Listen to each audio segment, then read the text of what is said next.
श्रीशङ्कराचार्यपादार्यभृङ्गं गीतासवाख्याभिप्रबोधयन्तं वेदान्तवाक्येषु सदा रमन्तं प्रणौमि श्रीविष्णुपुरीं महान्तं प्रणौमि श्रीविष्णुपुरीं महान्तं।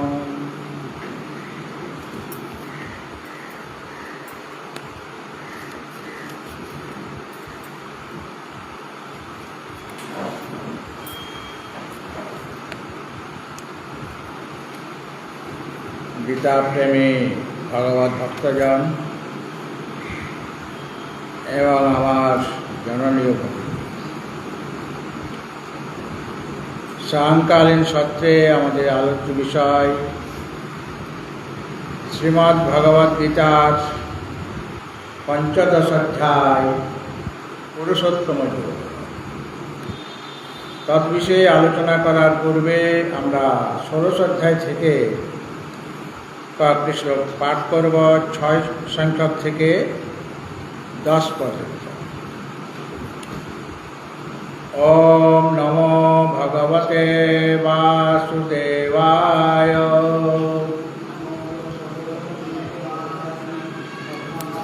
अथ श्रीमद्भगवद्गीता प्रारभ्यते।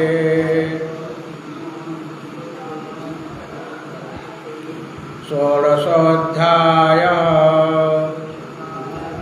दैवासुरसम्पद्विभागयोगः। श्रीभगवानुवाच। 6 नंबर।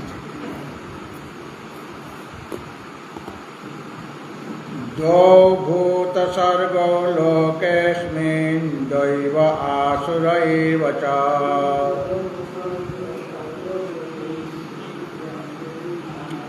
दैवो विस्तरशः प्रोक्ता आसुरं पार्थ मे शृणु।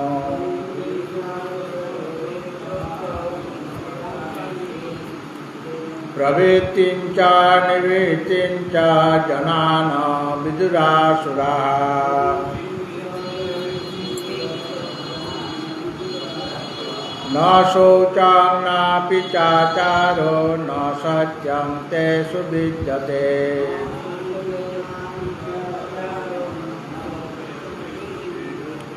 असत्यमप्रतिष्ठन्ते जगदाहुरनीश्वरः।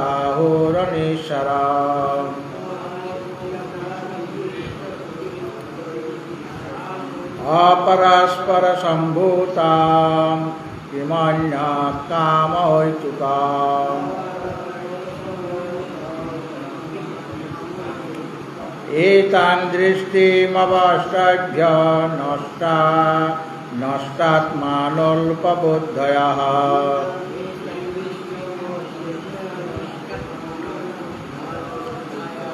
प्रभवन्तु उग्रकर्माणः क्षयाय जगतो हिताय।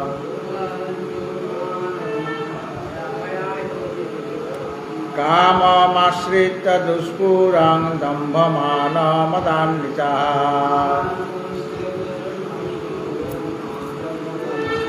मोहाद् गृहीत्वा सद्ग्राहान् प्रवर्तन्ते शुचिव्रताः।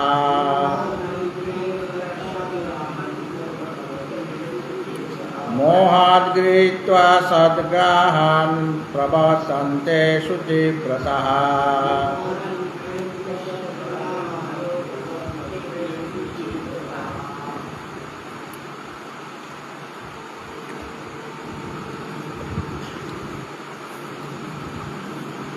पंचदश अध्याय पुरुषोत्तम योग।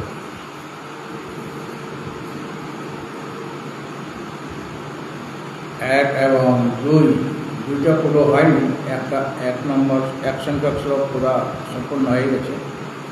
तथापि আমরা এই प्रथम दुटी श्लोक पाठ करছি समाधान। ऊर्ध्वमूलमदशाखम् अश्वत्थं प्रहुरापयाम्।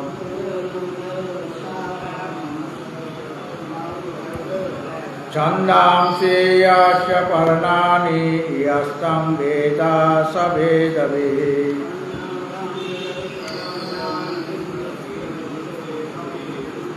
अतश्चोर्ध्वं प्रसितास्तस्य शाखा गुणा प्रवृद्धा विषय प्रबालः।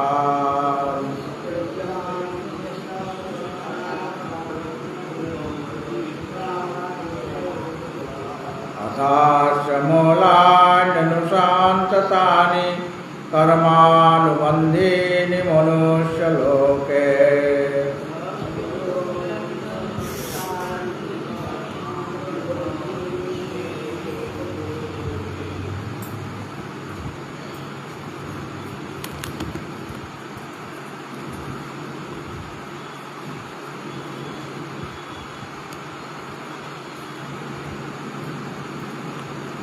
अधश्चोर्ध्वं प्रसितास्तस्य शाखा गुण प्रवृद्धा विषय प्रबाल। अधश्च मूलान्यनुसन्ततानि कर्मानुबन्धीनि। तब কি আছে বলবে? আমি ছেড়ে দিলে তো বলবো। তস্য মানে সংসার রূপ যে অশ্বত্থ, তার যে শাখা, শাখা মানে অনেক শাখা আছে, শাখা সমূহ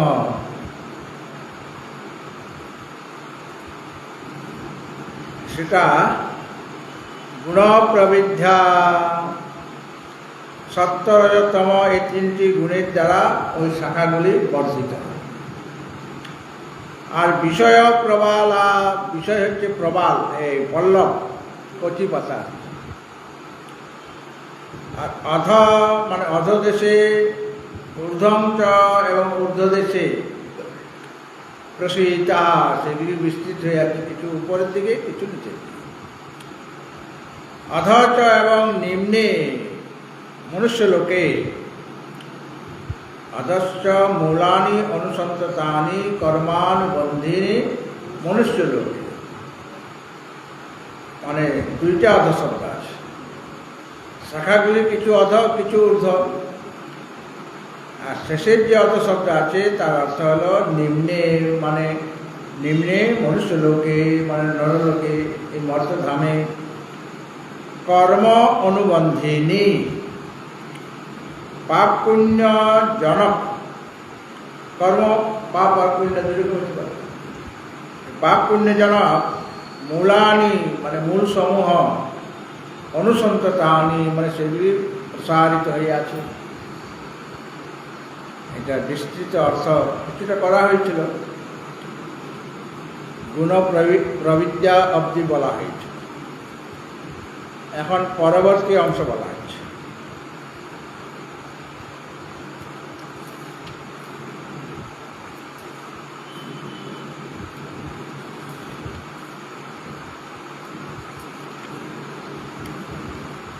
বলা হয়েছিল যে কিছু শাখা, এই বৃক্ষের কিছু শাখা উপরের দিকে কিছু আছে, কিছু নিচের দিকে। মানে মনুষ্য গণের মধ্যে স্তরভেদ আছে। কেউ হায়ার স্ট্যান্ডার্ডের মানুষ, কেউ মধ্য, কেউ অথম মানে নিচের। আর মনুষ্য ইতরও অনেক প্রাণী আছে, পশু পক্ষী কীট পতঙ্গ ইত্যাদি, বৃক্ষলতা পাতা। আর মনুষ্য থেকেও উচ্চস্তরে আরও আছে, একদম উচ্চস্তরে আছে ব্রহ্মলোকে ব্রহ্মাজি। এইভাবে শাখাগুলি ঊর্ধ্ব থেকে ক্রমশ নিচের দিকে আসছে, তাদের স্তর অনুযায়ী। আর গুণ প্রবিদ্যা সত্তরতম, এই তিনটা যে গুণ আছে, সত্তরতম এই তিনটা গুণে হচ্ছে সংসারে সমস্ত বস্তুর উপাদান। কারণ সব কিছু অজ্ঞান থেকে হয়েছে, আর অজ্ঞানের মধ্যে সত্তরতম তিনটা গুণ রয়েছে। কাজে এই তিনটা গুণ সমস্ত দেহ ইন্দ্রিয়াদি রূপে পরিণত হয়। ওই অজ্ঞানের দ্বারাই তো সব রচিত। ত্রিগুণাত্মিকা হচ্ছে অজ্ঞান।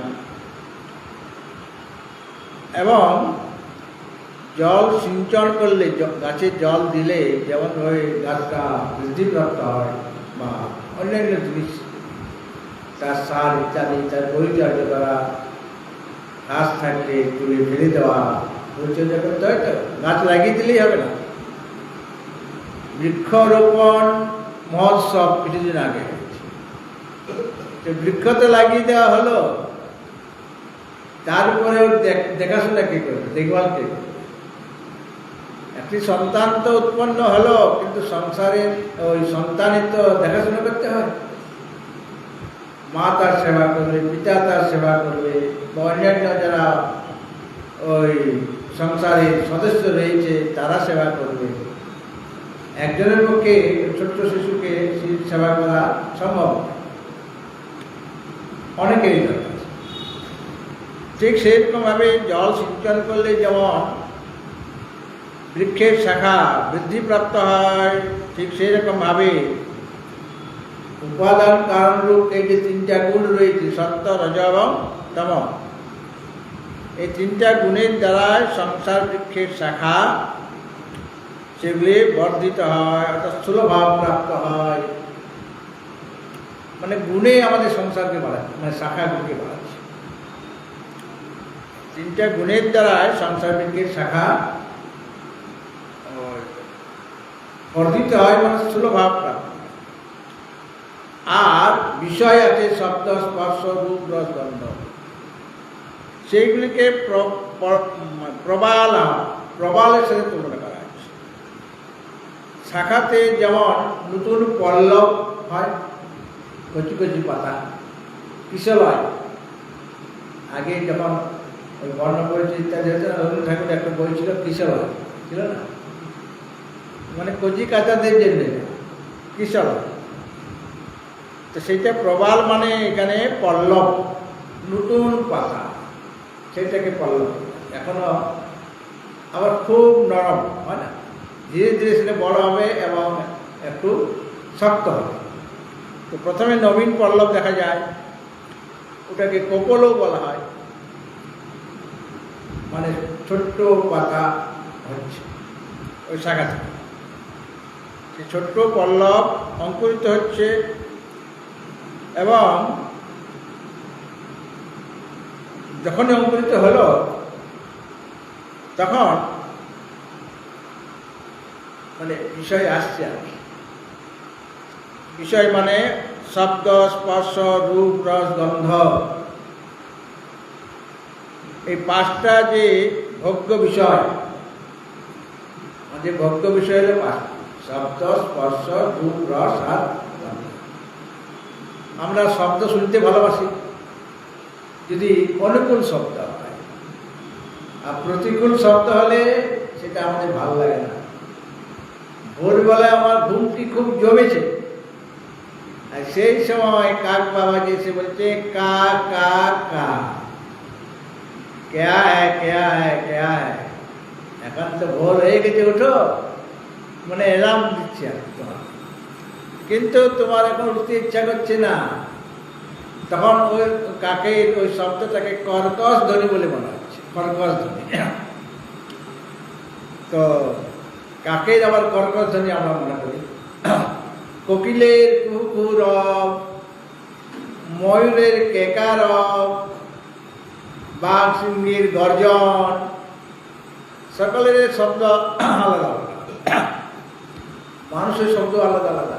আবার একটা মানুষের যে উচ্চারণ বা ধ্বনিটা বেরিয়ে আসছে, আমি বললাম অহং গচ্ছামি, অহং গৃহং গচ্ছামি, ওই কথাটা যখন তুমি বলবে তখন ধ্বনিটা অন্য হয়ে যাবে, যে ওটা দীপ্তির গলা। একটা শব্দ শুনে বলা যেতে পারে যে ওটা অমুক ব্যক্তি এসেছে আমার সাথে। যদি তার সাথে খুব পরিচয় থাকে তাহলে তার গলার আওয়াজ বোঝা যায় কিনা। তো কারো কোনো গলার আওয়াজ আমার কাছে মিষ্টি লাগে, মহারাজ বাবা বাবা বাবা, কত মিষ্টি লাগে, কি বাবা বলছে আমার। ও মহারাজ কী করছো, তোমাদের হুসুস নাই নাকি? বাবা রে, কর্কশ ধ্বনি আমার কাছে মনে হয় কিনা। অনুকূল শব্দ আছে, প্রতিকূল শব্দ আছে, সেরকম সঙ্গীতের মধ্যে আমার প্রিয় গান আছে, কিছু গান আমার শুনতে ভালো লাগে। কাজে এই শব্দ হচ্ছে ভোগ্য বিষয়, সেটা অনুকূল হলে সেটা আমার কাছে ভোগ্য হয়ে যায়, আনন্দের কারণ হয়ে যায়। আর সেটা প্রতিকূল হলে সেটা আমার দুঃখের কারণ হয়ে যায়। সেরকম স্পর্শটা কখনো সুখের কারণ, কখনো দুঃখের কারণ। রূপ, সেটা আমার প্রিয় ব্যক্তিকে দেখলে আমার মজা লাগে, আনন্দ লাগে। আর অপ্রিয় ব্যক্তি যদি আমার কাছে আসে, মারা এসেছি আমি, তার মনে আমার সময়টা নষ্ট করবে, তাকে আমি পছন্দ করছি না, সে অপ্রিয়, তাকে আমি দেখতে পাচ্ছি, তার রূপটা আমার দেখতে ইচ্ছা করছে। রস মানে নানা রকম রস আছে, সেই রসও নানা রকম, কিছু প্রিয়, কিছু আমার কাছে অপ্রিয়। প্রিয় সেটা ভোগ করার জন্য আমরা লালায়িত হই, আর যেটা অপ্রিয় সেটাও অনেক সময় নিতে হবে। হ্যাঁ, আমার তো করলা সিদ্ধ ভালো লাগে না, অথচ প্রতিদিনই করলা সিদ্ধ হচ্ছে, থালাতে দেওয়া হয়েছে, তোমাকে খেতে হয়, না খেলে মারাই বলবে যে করলা রসটা খেতে হয়, করলা না খেলে তোমার খাওয়ার যে একটা ইচ্ছা জাগবে। আমার তো অনেক ইচ্ছা জেগে যাচ্ছে, কিন্তু ওরা বলছে ইচ্ছা জাগবে না, মানে আরো জিনিসগুলি খাওয়ার টেস্ট করে। আজ প্রথমে করলা খা, বা শুক্তো খেয়ে না, শুক্তোতে করলা থাকে, বা নিম বেগুন।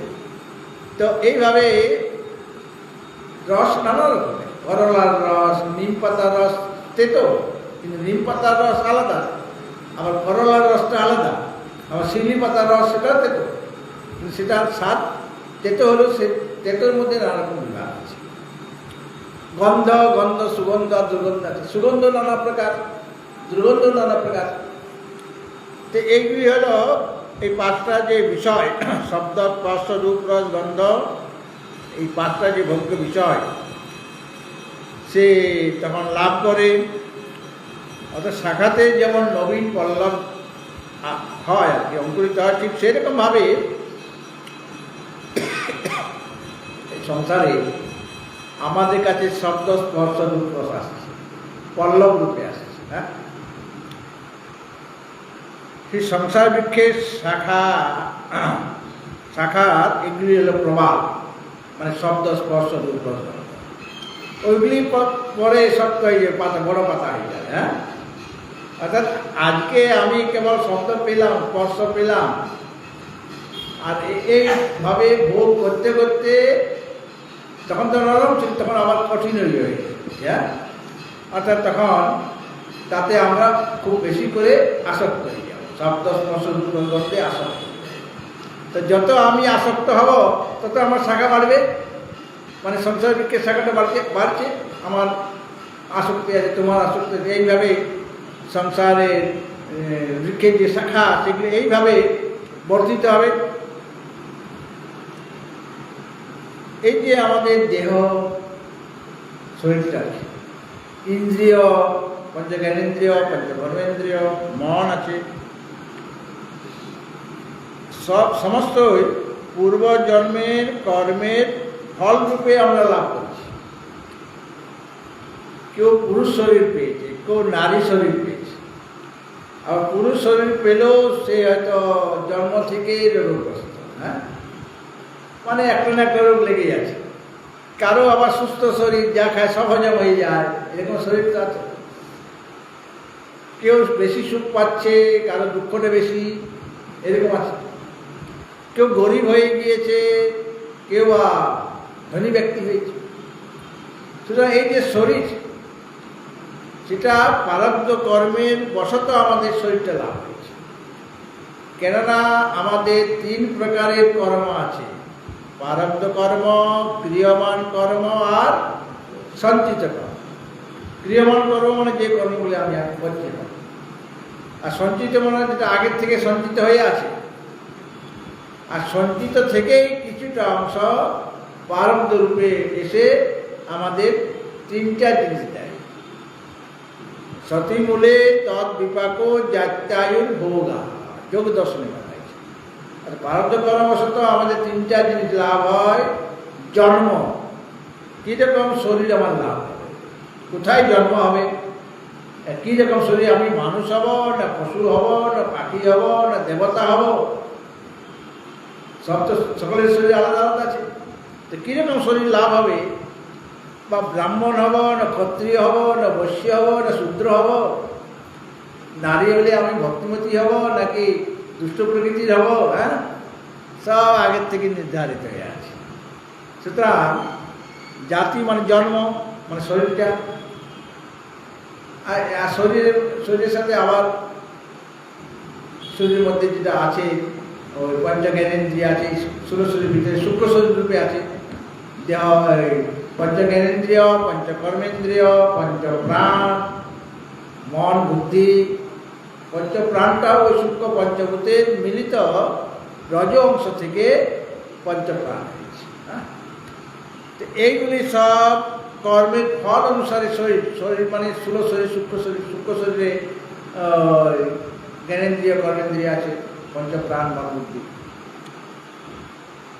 তাহলে পূর্বজন্মের কর্মের ফলবশত আমরা এই শরীর বা ইন্দ্রিয় আদি লাভ করি। কারো মানে ইন্দ্রিয় খুব পটু, কারো অপটু, এরকম হয়তো, কারো মনটা শুদ্ধ কারো মনটা অশুদ্ধ, এগুলি সব প্রারব্ধ কর্মবশত আমরা এগুলি লাভ করেছি। আর কর্মের ফলরূপে দেহাদি, এই যে দেহ ইন্দ্রিয় ইত্যাদি, এগুলি সংসার বৃক্ষের এগুলি শাখা, বিষয়টাও শাখা, মানে পল্লবের সাথে তুলনা করা হয়েছে, কচি পাতার সাথে তুলনা করা হয়েছে। কচি পাতা যেমন বৃক্ষের অঙ্গ, ওইটাই পরে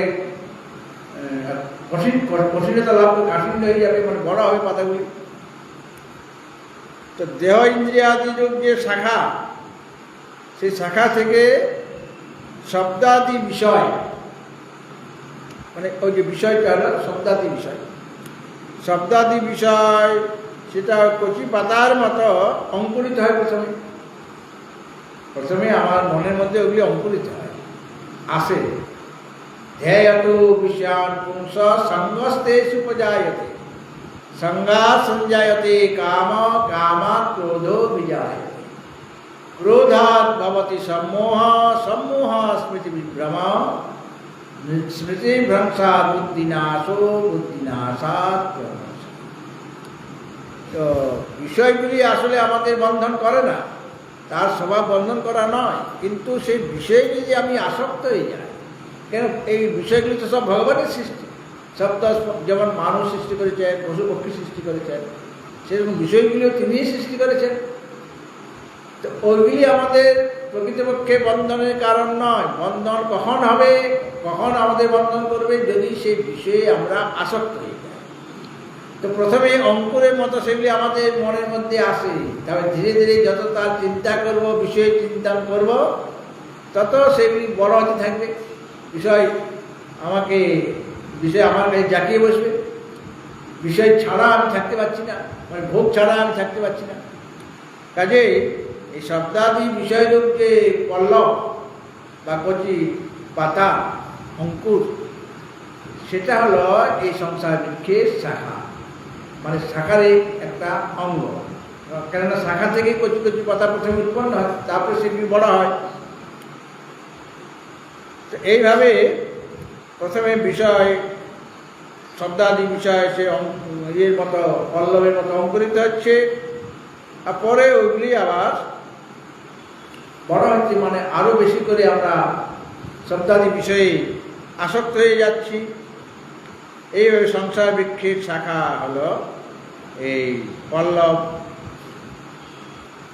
এই সংসার বৃক্ষের এই যে শাখা, দেহ ইন্দ্রিয় ইত্যাদি সংঘাতরূপ এই যে জীবসমূহ কি প্রকারে অবস্থান করে, জীব কীভাবে অবস্থান করে না, তার জন্য বলা হয়েছে তস্য শাখা, মানে এই সংসার বৃক্ষের একটি শাখা, এটা তিনটা গুণের দ্বারা প্রবৃদ্ধ, এবং বিষয় হচ্ছে প্রবাহ। এবং মানুষের অবস্থান কীরকম, অধস, মানে শাখা কিছু উপরের দিকে হবে, কিছু নিচের দিকে হবে। আবার শাখাগুলি কীরকম, গাছটা কীরকম সেটা নদীর তীরে উল্টে পড়ে আসবে না, সেটা কল্পনা করো। তো উল্টে পড়ে থাকলেও কিছু উপরের দিকে আছে, কিছু নিচের দিকে আছে, তাই না? তো মানুষের বা জীবের যার যেরকম স্তর সে অনুসারে কেউ উপরে থাকবে, কেউ মাঝখানে থাকবে, কেউ নিচে থাকবে। যেমন সকলের উপরে আছে হিরণ্যগর্ভ বা ব্রহ্মাজি, তিনি সর্বশ্রেষ্ঠ জীব, তিনিও জীব একজন, তিনি একজন শাখা। তারপরে স্বর্গে দেবতাগণ, তারাও শাখা। আবার মর্তলোকে মানুষগণ, মনুষ্যগণ, তারাও শাখা, কিন্তু নিচের দিকে, মানে ওদের তুলনায় নিচে মানে নিকৃষ্ট। তারও নিচে আছে অতল বা পশুপক্ষী ইত্যাদি শরীর, বা তারও নিচে আছে নরকলোকে, মানে নরকলোক শুরু হয়ে গেল অতল বিতল থেকে, অতল বিতল, সুতল, রসাতল, তলাতল, মহাতল, সেখানে তো জীব আছে। জীব সব লোকে আছে, 14টা লোক সব লোকে জীব আছে। কোনোটা উন্নত স্তরের জীব, কোনোটা মধ্যম স্তরের জীব, কোনোটা নিকৃষ্ট স্তরের জীব। এইভাবে ওই যে জীব, সেই হলো ওই শাখা, মানে কেউ উচ্চ স্তরের, কেউ মধ্যম স্তরের, কেউ নিম্ন স্তরের। তো তস্য শাখা মানে সংসার বৃক্ষের এই যে শাখা, সেটা এরকমভাবে সেটাকে সেই শাখা মানে এখানে ওই ঊর্ধ্বে অধে যারা আছে, এই সমস্ত লোকে যারা যারা আছে, প্রাণীগণ বা জীবগণ, তারা ঊর্ধ্বম অধ ঊর্ধ্বম চ প্রসীতা, ঊর্ধ্ব দিকে এবং নিম্ন দিকে প্রসারিত হয়ে আছে শাখা, মানে জীবেই হচ্ছে তার শাখা। আর বলা হলো যে কর্মানুবন্ধিনী মূলানি, আমার প্রধান মূল আগেই বলা হয়েছে, ঊর্ধ্বমূলম। সংসার বৃক্ষের মূল মানে কারণ হলো উৎকৃষ্ট সেই মায়াশক্তি বিশিষ্ট ব্রহ্মাজি, মহাশক্তি বিশিষ্ট ব্রহ্ম। আর কিছু অবান্তর মূল আছে। সংসার বৃক্ষের যে পরম মূল মানে উপাদান কারণ, তিনি হলেন পুরুষোত্তম। কারণ ঊর্ধ্বমূল আমাদের সাথে আগেই বলা হয়েছে যে সংসার বৃক্ষের উৎকৃষ্ট যে কারণ, তিনি হলেন মায়া শক্তি বিশিষ্ট ব্রহ্ম, বা তিনি এখানে পুরুষোত্তম। এটা প্রথম শ্লোকে বলা হয়েছে। এখন যে মূলের সম্পর্কে বলা হচ্ছে এখানে, যে কর্মানুবন্ধিনী মূলানি, এখানে মূলের কথা বলা হচ্ছে। একবার ঊর্ধ্বমূলের কথা বলা হয়েছে, এখন অন্যান্য অবান্তর মূলের কথা বলা হচ্ছে। শিবপুরে বোটানিক্যাল গার্ডেন দেখেছেন? গাছ আসলে একটাই, কিন্তু অনেক গাছ দেখতে পাচ্ছে, অনেক বট গাছ দেখতে পাচ্ছে। কেননা ওই বট গাছ থেকে ঝুড়ি আসে, নেমে আসে ঝুড়ি। সেই ঝুড়িগুলি ওখানে দেখাশোনা করার লোক আছে। ঝুড়িগুলি যাতে সোজাভাবে নামে তার জন্য সেরকম নল ফিট করা আছে, এবং সেটা মাটিতে লাগানো আছে। কাজে ওই যে ঝুড়িটা আসছে বট গাছ থেকে বেরিয়ে এসছে, সেটা ধীরে ধীরে মূলে মাটিতে প্রবেশ করবে, সেখান থেকে একটা গাছ হয়ে যাবে। হ্যাঁ, এইভাবে এক মানে মূল যে বট গাছ, একটা মূল বট গাছ ছিল, তার থেকে এতগুলো বট গাছ হয়ে গেছে ওই ঝুড়ি থেকে। মানে বট গাছে অনেক ফল হয়, তো পাকা পাকা ফল হয়, পাখির খুব প্রিয় খাদ্য। বট গাছের নিচে অনেক বটের পাকা পাকা ফল পড়ে আছে, কিন্তু ওই পাকা ফল থেকে গাছ হবে না। গাছ হবে, বটের পাতা পড়েছে, বটের ফলগুলিও পড়েছে, কিন্তু ওই ফল থেকে গাছ হবে না। তখন গাছ হবে যদি কোনো পাখি খায়, মানে ওটাকে শোধন করতে হবে। শোধন না করলে মানে যেমনভাবে ধানের শোধন, এই শস্যের শোধন ইত্যাদি করতে হয়, হ্যাঁ, তার পদ্ধতি আছে। তো পাখি যখন খেলো, সেটা তো তার পাকিস্তানিতে চলে যাবে, কিন্তু ওই বীজের শ্বাসটা সে খেয়ে নেবে, কিন্তু বীজটাকে সে শোধন করবে। তার কাজ, পাখির কাজ হচ্ছে সেটাকে শোধন করবে। শোধন মানে জেনে শেষে করছে না, হয়ে যাচ্ছে, তার পাকিস্তানিতে গিয়ে সেটা শোধন হয়ে যাচ্ছে। শোধন হওয়ার পরে সেটা মল রূপে সে ত্যাগ করল, মলের সাথে তখন শোধিত বীজটা, শ্বাসটা পাখি খেয়ে নিয়েছে। আশি থেকেই তো বীজ হবে, মানে গাছ হবে।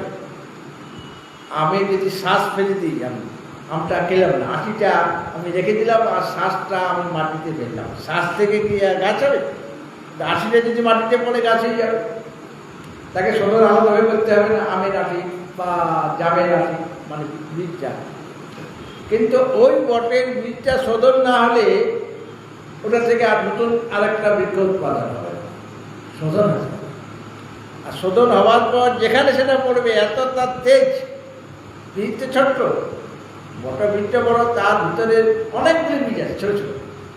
বটের ফলের একটা ফলের মধ্যে অনেকগুলি বীজ। একটা তাল, যে ফল ভাদ্র মাসে তাল আপনারা কিনেন, জন্মাষ্টমীতে পাওয়া যাবে। হ্যাঁ, এই যে পুরুলিয়ায় আমি গিয়েছিলাম কিছুদিন আগে, অনেক তাল গাছ আছে। আর তাল গাছ থেকে পাকা পাকা তালগুলি পড়ে মাটিতে গড়াগড়ি খাচ্ছে, কেউ নেওয়ার লোক নেই, কেউ নিচ্ছে না। কেননা আমি যদি আপনাকে একটা তাল গিফট করি, তার মানে আমি আপনাকে দুঃখ দিচ্ছি, কষ্ট দিচ্ছি, অনেক টাকা খরচ করে দিতে হবে। তেল কিনরে, অমুক কররে, তারপর সেটাকে রসটা বার করো, কত পরিশ্রম, আমার টাকাও খরচ হবে। সেই টাকাটা আমি দিচ্ছি না। আর আমি তালের রসটা তোমাকে বার করে দিচ্ছি, শুধু একটু পাকা ফল, ওই তালের ফলটা দিয়ে দিলাম। তারপরে এখন আপনি বিপদে পড়ে গেছেন, আপনি ফেরত দিতে পারছেন না। মহারাজ দিয়েছে, কাজের থেকে রস বার করতে হবে, কত পরিশ্রম, তার তেল কিনতে হবে, তার বেসন, তার গুড় বা চিনি জাতীয় কিছু লাগবে, অনেক খরচ। তালের মধ্যে কয়টা বীজ আছে? একটা তাল ফলের মধ্যে 3টা থাকে,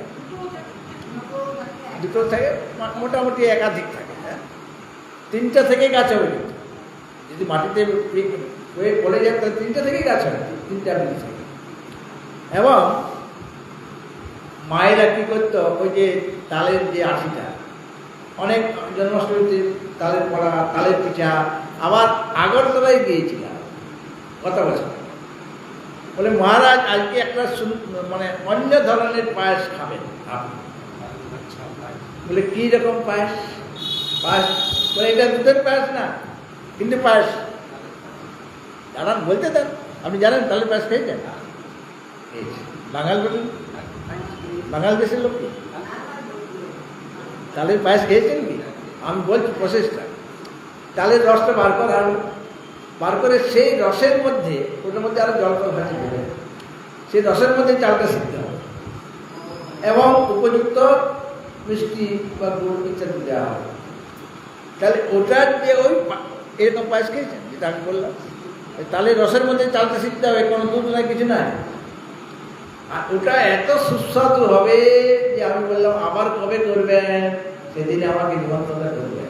বলে হ্যাঁ মহারাজ, হলেই করবো, হলেই করবো, কিন্তু আর করে নেই আমার। তো সেরকম অনেক ফল আছে যার মধ্যে একাধিক বীজ থাকে। গুরুদেবের হাতে একটা কমণ্ডলু ছিল, দেখেছেন? কমণ্ডলু, এই যে কমণ্ডলু এখানে আছে একটা মাটি ছিল সিমেন্টের, কিন্তু প্রণব মহারাজ একটা কমণ্ডলু নিয়ে এখানে শিবের মাথায় জল দিতে দেখেছেন। ওটা একটা বিরাট তাল, মানে তাল জাতীয় একটা ফল। সেই ফলের বীজের অর্ধেকটা, বুঝে দেখুন, সেই ফলের যে বীজটা, সেই ফলে হয়তো একাধিক বীজ ছিল তালের মতো, তার একটা বীজের অর্ধেকটা হলো। তাহলে নানা রকম বীজও অনেক বড় হতে পারে ফল অনুসারে। সেটা আমাদের ভারতে হয় না, বাইরে হয়, অন্য জায়গা থেকে আসে। সেখান থেকে আসছে না বলে এখন সাধু বাবারা ওই পিতলের কমণ্ডল নিয়ে ঘোরে, বড়লোক সাধু বাবা হলে রূপার কমণ্ডল নিয়ে ঘোরে। কিন্তু ওই কমণ্ডলের অতটা ইয়ে নাই, মানে আমাদের কাছে মাত্র নাই। ওই বীজটা থেকে যখন কমণ্ডল হবে, একটা আমার আছে, কিন্তু সেটা এখন একটু জীর্ণ হয়ে গেছে, একটু বাঁকুড়াতে আছে, বনগাতে রাখিনি আমি। যাই হোক, তো বটের বীজের মধ্যে অনেক বীজ, সব বীজ থেকে এক একটা গাছ হবে, বট গাছ হবে, সব বীজ এত সূক্ষ্ম বীজ। আর সেখান থেকে গাছটা যখন হচ্ছে, ধীরে ধীরে অঙ্কুর হবে, ধীরে ধীরে বিশাল বটবৃক্ষ হয়ে যাবে। আর বোটানিক্যাল গার্ডেনে যেটা বলছিলাম, ঝুড়ি থেকে, ওটা বীজ থেকে হচ্ছে না, ওই ঝুড়ি থেকে আরেকটা বট গাছ হয়ে যাচ্ছে। মানে ওরই একটা অঙ্গ, যে বট গাছ, যে অরিজিনাল যে বটবৃক্ষ, তারই একটা অঙ্গ। এই অনেকগুলি অঙ্গ। আর আসল বটবৃক্ষ হয়তো নাই এখন, এত নষ্ট হয়ে গেছে, কিন্তু এত বটগাছ ওখানে হয়ে গিয়েছে যে আসলটা বুঝাই যাচ্ছে না। হয়তো আছে, হয়তো নাই, আপনারা জানেন যারা গিয়েছেন, আমি গিয়েছি, কিন্তু আসলটা বুঝতে পারি। যাই হোক, তো কিছু অবাধ ওগুলোকে ঝুড়ি পড়ছে, মানে ওটা মূল, ওটা একটা এক একটা মূল, কিন্তু আসল মূলটা তার নিচে রয়েছে, যে বটগাছ অরিজিনাল তার নিচে আসল মূলটা রয়েছে। ওটা যেটা বেরিয়ে আসছে ওটা অবান্তর, তার থেকে আরেকটা গাছ হয়ে যাচ্ছে, বুঝছে না? ঠিক সেরকমভাবে কর্মানুবন্ধিনী মূলানি, সংসার বৃক্ষে যে আসল মূল মানে উৎকৃষ্ট মূল বা উপাদান কারণ তিনি হলেন পুরুষোত্তম বা মায়া শক্তি বিশিষ্ট ব্রহ্ম। আর এখন যে মূলের সম্বন্ধে বলা হচ্ছে সেটা প্রধান মূল নয়, তার থেকে আলাদা মূল, এটাকে অবান্তর মূল বলা হচ্ছে। সংসারে কর্ম করলে পরে, আমরা যদি সংসারে কর্ম করি, কর্ম করলে তার ফল রূপে আমি কোনো জিনিস পাচ্ছি। যদি আমার অনুকূল বস্তু হয় তাহলে সেই বস্তুর প্রতি আমার রাগ উৎপন্ন হবে। রাগ মানে অনুরাগ, বাংলা রাগ, বাংলা রাগ মানে চোখলা। আর কর্ম করার ফলেই তো আমি একটা বস্তু পেলাম। পুণ্যকর্ম আছে, পাপকর্ম আছে। তো পাপ কর্ম করলে যে ফলটা হবে সেখানে আমার বিদ্বেষ ভাব আসবে, হবে না? সেটা আমার ভালো লাগে, দুঃখটা কারো ভালো লাগে। আর পুণ্যকর্ম করার ফলে যে বস্তু আমি লাভ হবে, কেউ আমাকে সম্মান করে, সেটা আমার কর্মের ফল। আমি কর্ম করেছি, এখন এই বর্তমান জন্মে আমাকে কেউ সম্মান করছে, আরেকজন তার পাশের বাড়ির লোক আমাকে গালাগালি দিয়ে তার গুণ ভাগে, হ্যাঁ, তাহলে সে আমার অপ্রিয়। কিন্তু একজন আমাকে সম্মান করছে, আরেকজন আমাকে অপমান করছে, বা আজকে যে আমাকে সম্মান জানালো, দুদিন পরে সে আমাকে গালাগালি দিয়ে চলে গেল। এরকম হয়, হয় কি না? আপনার প্রতিবেশীর সাথে কত ভাব ছিল আগে, বেশি ঝগড়া হয় প্রতিবেশীর সাথে, উঠা বসা সব তো সব দেখা যাচ্ছে। কাজেই তোমার অনুকূল না হলে তখন তার প্রতি বিদ্বেষ ভাব এসে যাবে, প্রতিকূল সে হয়ে যাবে। সুতরাং কর্মের ফল অনুসারে, মানে কর্ম হলো দুই রকম, পাপকর্ম আর পুণ্যকর্ম। পাপকর্মের ফলে যে বস্তু পেলাম সেটা মান সম্মান, লাভ ক্ষতি বা কোনো প্রিয় বস্তু, প্রিয় ব্যক্তি সব ধরে নিতে হবে। তো অনুকূল বস্তু হলে আমার রাগ হবে, মানে অনুরাগ হবে, মানে আসক্তি বাড়বে, আসক্তি হবে সেই বস্তুটির প্রতি বা সেই ব্যক্তির প্রতি। যে আমার প্রিয় ব্যক্তি তার প্রতি আমি আসক্ত হয়ে আছি, তার সাথে দুদিন কথা না বললে মনে হচ্ছে যেন ওর সাথে কতদিন কথা বলিনি, কেননা আমার আসক্তি আছে। আর যাকে আমি দেখতে পারি সে যদি 10 দিন পরেও কথা বলে, ডেলি আমাকে বিরক্ত করে কেন, হ্যাঁ, ফোন করে কেন, এরকম বলবে কেন? যেহেতু তাকে আমি দেখতে পাচ্ছি, মানে এই যে বিদ্বেষ ভাবটা হচ্ছে সেটা তোমার পাপের কর্মের ফল। তুমি হিংসা করছো, হিংসা করা মানে তোমার ক্ষতি হচ্ছে। তুমি যাকে হিংসা করছো, যাকে তুমি বিদ্বেষ করছো, তার কোনো ক্ষতি হচ্ছে না, কিন্তু তুমি অন্যকে হিংসা করে নিজের ক্ষতি করো, নিজের শরীরের ক্ষতি, নিজের মনের ক্ষতি, মনটা অশুদ্ধ হয়ে যাচ্ছে। অহিংসা তো নয়, হিংসা হয়ে গেল। সুতরাং কর্মের ফল অনুসারে, মানে কর্মানুবন্ধী বলা হয়, কর্মের ফল অনুসারে মানে পাপ কর্ম বা পুণ্য কর্ম, তার ফল অনুসারে যেটা আমি পেলাম অনুকূল হলে সেটার প্রতি আমার অনুরাগ হবে, আর বস্তুটা যদি বা ব্যক্তি যদি প্রতিকূল হয়ে যায় তাহলে আমার দেশ হবে, রাগ আর দেশ দুটা উৎপন্ন হবে।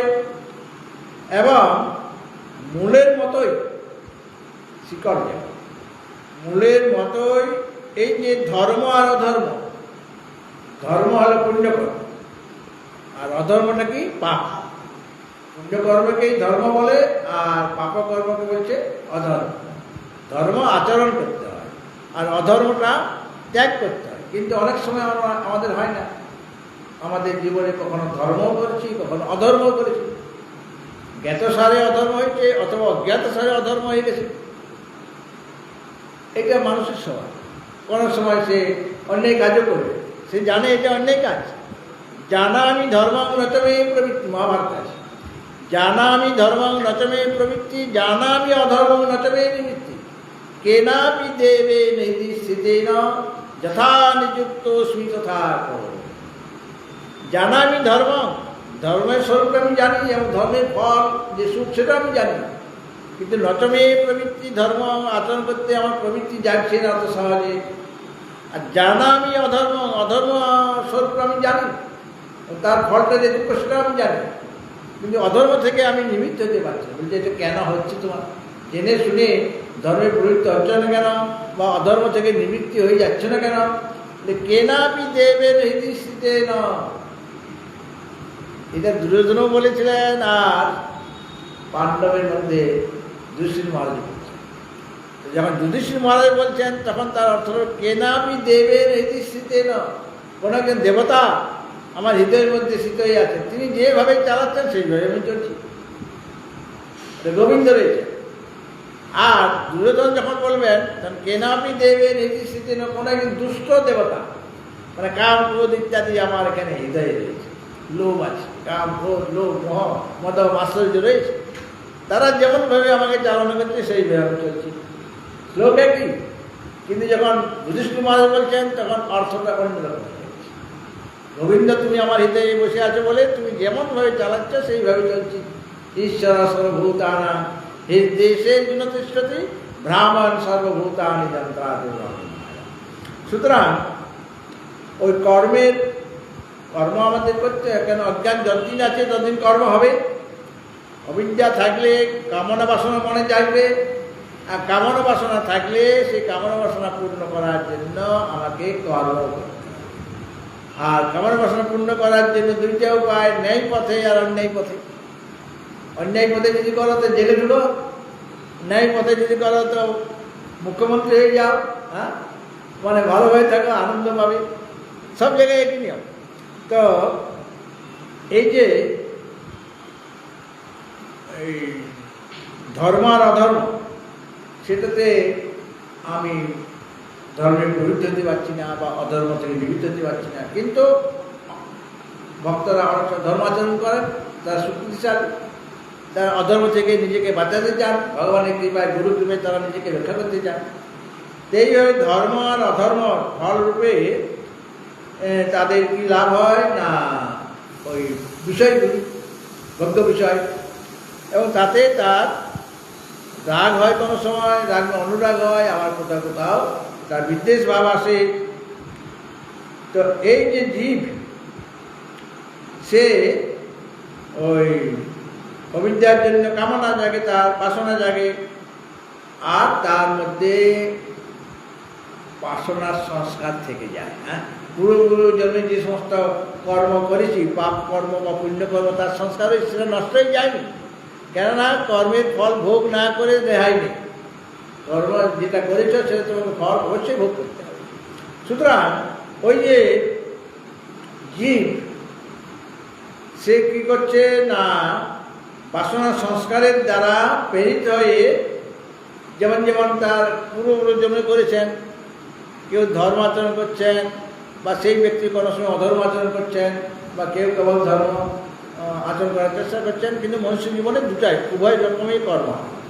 হ্যাঁ, ধর্ম আর অধর্ম দুটোই আচরণ করেছেন। ধর্ম আচরণে প্রবৃত্ত হয়, বা অনেক সময় আমরা অধর্ম আচরণে প্রবৃত্ত হয়ে যায়। এই যে ধর্ম আর অধর্মরূপ যে কর্ম, দুই রকমের কর্ম, ধর্মকর্ম আর অধর্ম কর্ম, দুটাই কর্ম। একটা শাস্ত্রবিহিত কর্ম, আর একটা শাস্ত্র নিষিদ্ধ কর্ম। শাস্ত্রে নিষিদ্ধ করা, অধর্ম আচরণ করতে পারার, ধর্ম আচরণ করার কথা বলা হয়েছে, অধর্ম আচরণ করার কথা শাস্ত্রে বলা হয়নি, বরং অধর্ম থেকে তুমি নিবৃত্ত হও, এ কথা বলা হয়েছে। সুতরাং এই ধর্মাধর্মরূপ যে কর্ম বা পুণ্য পাপরূপ যে কর্ম, সেগুলি পুনঃ বাসনার উৎপত্তি হলে পরে আবার, মানে আমি তো আগে জন্মে কর্ম করেছি, তার ফলটা আমি এখানে ভোগ করছি, আবার এই জন্মে নতুন কর্ম করবো আমি, তার ফলটা আবার ভোগ করব। কাজে এইভাবে সে ভোগ করবে। অর্থাৎ আগের জন্মের সংস্কার আছে। মনে করো একজন খুব তবলা, আগের জন্মে তবলাতে সে পারদর্শী ছিল, তবলা বাজাচ্ছে। এখন তার মানুষরূপে তার জন্ম হয়েছে, ছোট্ট শিশু, এখন খুব 3 বছর বয়স, কিন্তু তার মা সেখানে গান করবে, আর ছেলেটা ওই হারমোনিয়ামটা শুধু নাড়াচাড়া করছে। আমি ভাবছি মা এসেছে, ছেলেকে রাখার কেউ নাই, এই জন্য হয়তো ওখানে খেলা করছে। আসলে মা যখন গান করতে আরম্ভ করলো তখন তার সামনে তবলা রেখে দেওয়া হলো, আর সে তবলা বাজাতে আরম্ভ করলো। হ্যাঁ, মানে একজন পারদর্শী তবলা বাদকের মতো সে তবলা বাজিয়ে গেল ওই ছোট্ট ছোট্ট হাতে। আর সমাপ্ততে আরেকটা তাল দিয়ে দিলেন, সমাপ্তির তাল আলাদা। তা এই যে ছোট্ট শিশু সে তবলা বাজাতে শিখলে কেমন করে? তাকে তো শেখানো হয়নি, এখনও সে স্কুলে যায়নি, মানে সঙ্গীত স্কুলে যায়নি, অথচ তবলা বাজাতে সে ওস্তাদ হয়েছে আগের জন্মের সংস্কার।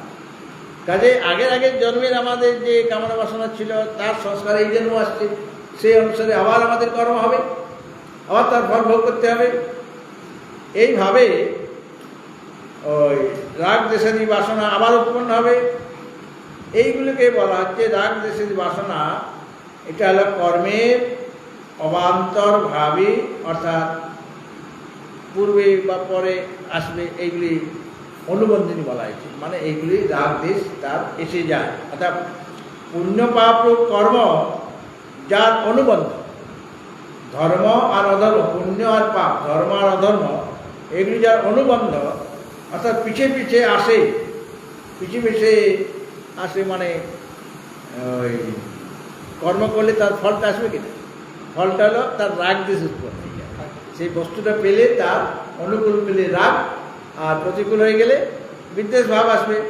কাজে কর্ম করার পর অনুবন্ধ, মানে তারপরে অনুবন্ধের পশ্চাৎ কি আসবে না, যেটা আসে অর্থাৎ রাগ দেশ আসবে। সে রাগ দেশের উৎপত্তি হবে, তারপর আবার পুণ্য পাপ কর্ম করবে, আবার বাসনা তার জাগবে, আবার রাগ কর্ম করবে, আবার তাকে ওই ফল ভোগ করতে হবে, মানে রাগ দেশ উৎপন্ন হয়ে যাবে। এইভাবে কর্মানুবন্ধিনী হচ্ছে রাগ আর দেশ। কর্ম করলে রাগ দেশ হবে, কর্ম করলে তার ফলটা পাওয়া যাবে। সেই ফলটা হলো কিছু প্রিয় কিছু অপ্রিয়। প্রিয় ফল হলে রাগ হবে, অপ্রিয় হলে বিদ্বেষ হবে। কাজে কর্মানুবন্ধিটা কি না, ওই রাগ দেশ রূপ যে বাসনা, এটা হচ্ছে কর্মানুবন্ধী। এটাকেই বলা হচ্ছে সংসার বৃক্ষের অবান্তর। যত রাগ দেশ হবে আমার কর্ম করার ফলে, আমার তো রাগ দেশ, এবং জন্মে জন্মে আমার রাগ দেশ হচ্ছে। তো রাগ দেশ থাকলে পরে তোমার তো এখনো ক্লিষ্ট হচ্ছে, এখনো দুঃখ কষ্ট হাত থেকে মুক্ত হওয়া নাই, বা কর্মের হাত থেকে এখনো মুক্ত হওনি। কাজে তুমি আবার নতুন করে কর্ম করবে, আবার ফল পাবে। এইভাবে এই অবান্তর মূলটা সংসার বৃক্ষকে আবার বাড়াচ্ছে। অবান্তর মূলটা রাগ দেশ যতদিন থাকবে ততদিন সংসার থেকে রেহাই পাবার কোনো উপায় নেই। এই জন্য কর্মানুবন্ধিনী মনুষ্য লোকে, অর্থাৎ এটা মনুষ্য লোকে হয়।